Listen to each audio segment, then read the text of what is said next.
There's a place in Putnam County, Georgia called Rock Hawk. They have archery if you're an archery enthusiast with targets, both standard, and they have game targets available on a separate course. They have good parking with RV and bus parking as well, so you can get in and see the effigy mound, and it is no cost. The land is owned by Georgia Power and managed by Georgia Power Corporation. There's also camping available with, I think, 35 full hookup sites and tent camping available at the Lawrence Shoals recreation area.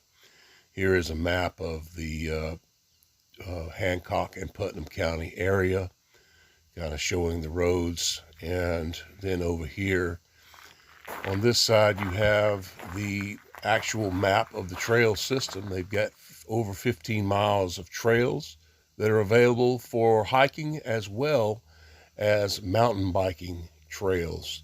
But the biggest feature there is the hawk effigy. The hawk effigy, as it's called and known, some say it's an eagle. Some they call it rock hawk just to differentiate between the more popular rock eagle, which is around 13 miles away on Highway 441. Actually, both effigies are more likely to be part of what is a little-known cult called the buzzard cult, because you have to understand that Native American peoples knew actually what an eagle looked like and would not have drawn such a long, elongated neck there on this type of bird. There was a buzzard cult, also known as a death cult, or at least that's what we call it.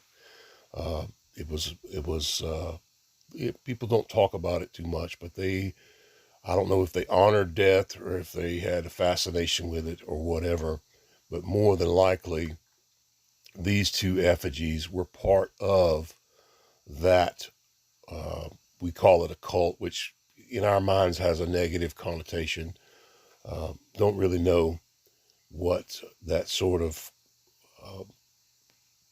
thing that they were doing here was all about. This is all white quartzite rock, and some of them very, very large boulders. It would have taken quite a bit of work to get these boulders placed and put in. You can see here on the left side of the screen the indentation over below the wing. That is where an archaeological dig was done in the past.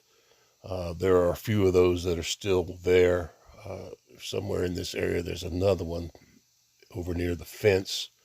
And then, so if we'll rotate around and see if we can get into the other area, but you can see the white quartzite rock. It's a very interesting area to visit. The trails are great. Right behind where I'm filming here is a bathroom area with running water, and there are nice picnic tables that the drone may have caught a few shots of. So it's a great place to have a picnic. It's wheelchair accessible here. And like I said, there's no charge to get into this area. If you do go to the Lawrence Shoals area with the camping area, then there is a $5 day fee to get into that part of the park. And then if you are camping, of course, there's a fee for your hookup and camping. I think it's around $20. So it's not very much, but this is worth visiting just to see the history of the area. There's several self-interpretive signs on the path leading up to the effigy where you can learn all about the wildlife in the area, the types of birds, the types of animals.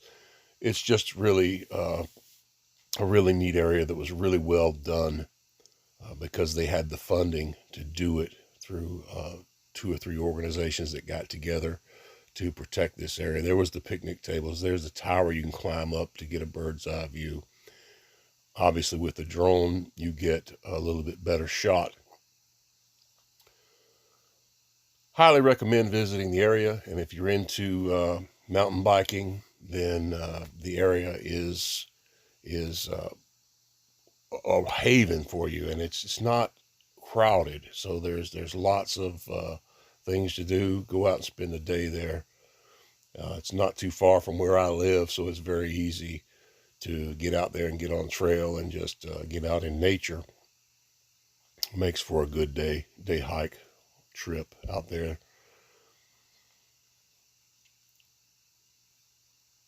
You can see the discoloration in the rock. I'm not sure. I think that's just some sort of a lichen that is grown over the rocks. And there was a full ring of white circle rocks around this. So this effigy is encircled, and then above it there's some large boulders. I don't know what those represented or if they've just been moved. You can see a mural that someone painted that basically went from old days, from the Native Americans, all the way up to modern day people boating on that mural there. But behind me in the building there also, there's a lot of history of the area, of the artifacts, of the settlers, and that sort of thing that you can read about. Highly recommend this area to anyone. It's family friendly, great place to take your kids, take your dog for a walk. And of course, the Lawrence Shoals area does have a boat ramp access as well, so you can bring your boat and go boating onto Lake Oconee.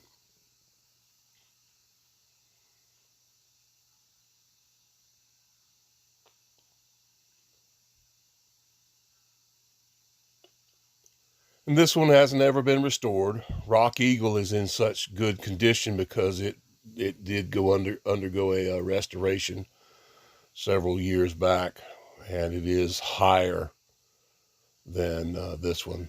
But you can research on your own about the buzzard cult / death cult, and you'll learn a little bit that we're generally not taught. Thanks for watching. See you in the next video.